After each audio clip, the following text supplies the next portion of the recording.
श्रीमद्भागवत महापुराणं तृतीयस्कन्धः अथ त्रिंशोऽध्यायः மூன்றாவது ஸ்கந்தம்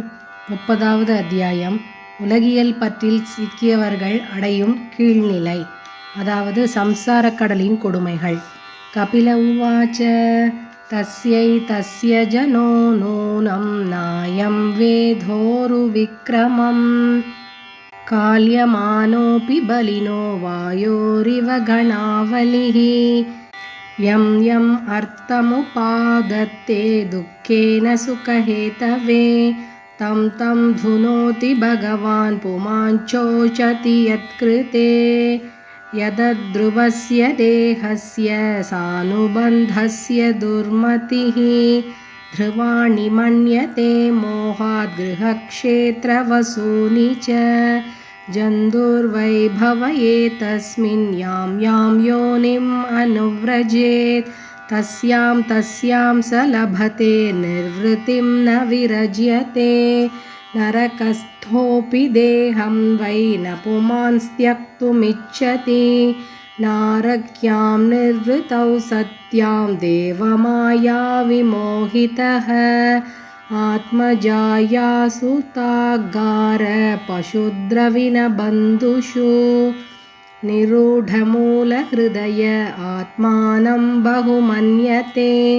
सन्दह्यमान सर्वाङ्ग येषाम् उद्वहनाधिना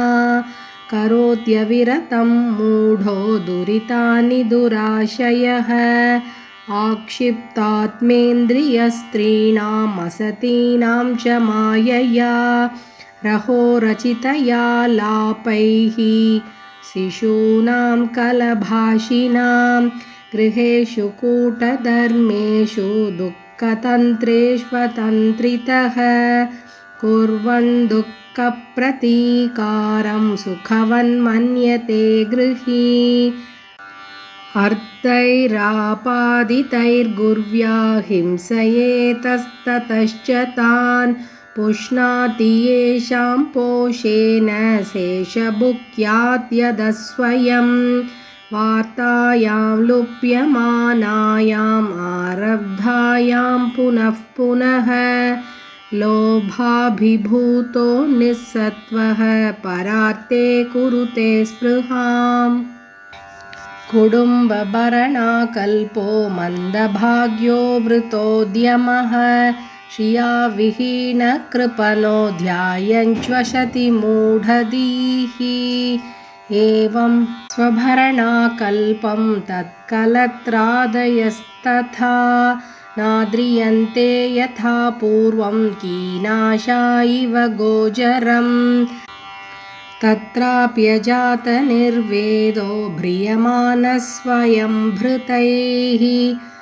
जरयोपातवैरूप्यो मरणाभिमुखो गृहे आस्तेवमद्योपन्यस्तं गृहपालैवाहरन् आमयाव्यप्रतीब्धाग्निः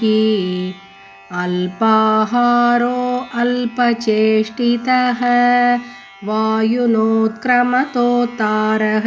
कपसमृद्धनाडिकः कासश्वासकृतायासः कण्ठे गुरगुरायते शयानः परिशोचद्भिः परिवीतस्वबन्धुभिः वाच्यमानोऽपि न ब्रूते कालपाशवशं गतः एवं कुटुम्बभरणे व्यापृतात्मा जितेन्द्रियः म्रियते रुदतां स्वानाम् उरुवेदनयास्तदीः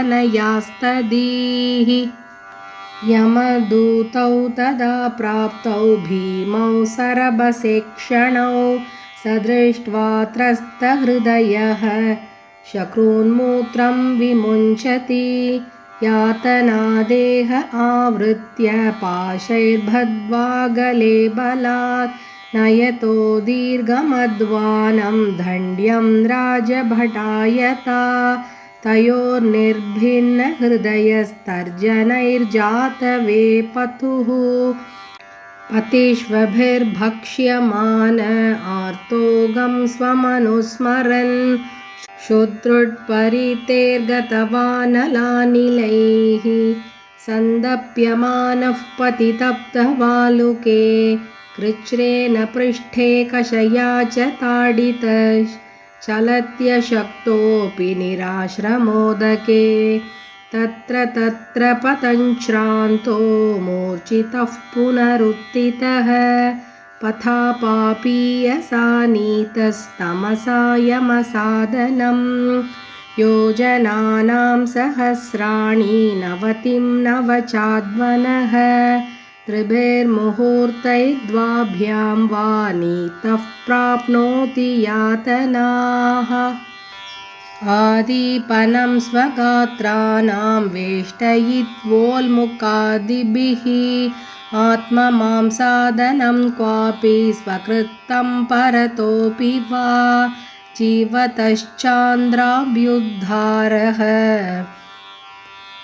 स्वकृद्रैर्यमसादने सर्पवृश्चिकदंशाद्यैर्दशभिश्चात्मवैशसं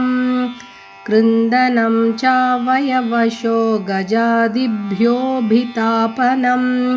पातनं गिरिशृङ्गेभ्यो रोदनं चाम्बुगर्तयोः यास्तां मिश्रान्ततां मिश्रा रौरवाद्याश्च यातनाः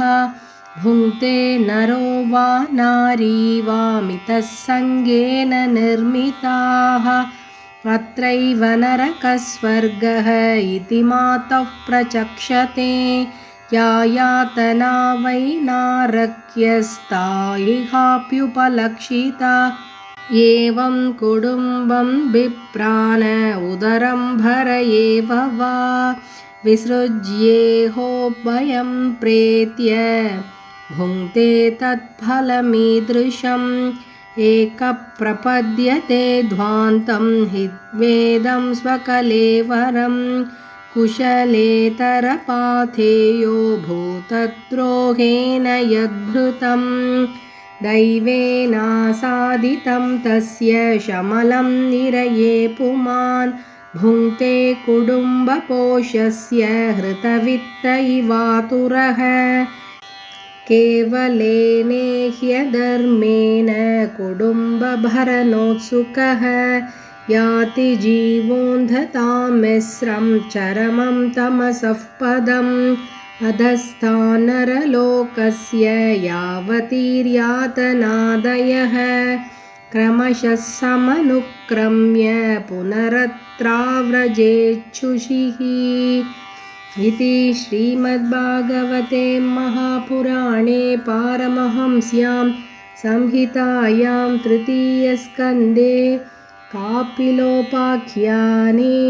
कर्मविपाको नाम 30ोऽध्यायः। हरे नमः हरे नमः हरे नमः। गोपिका जीवनस्मरणं गोविन्द गोविन्द। श्रीकृष्णार्पणमस्तु।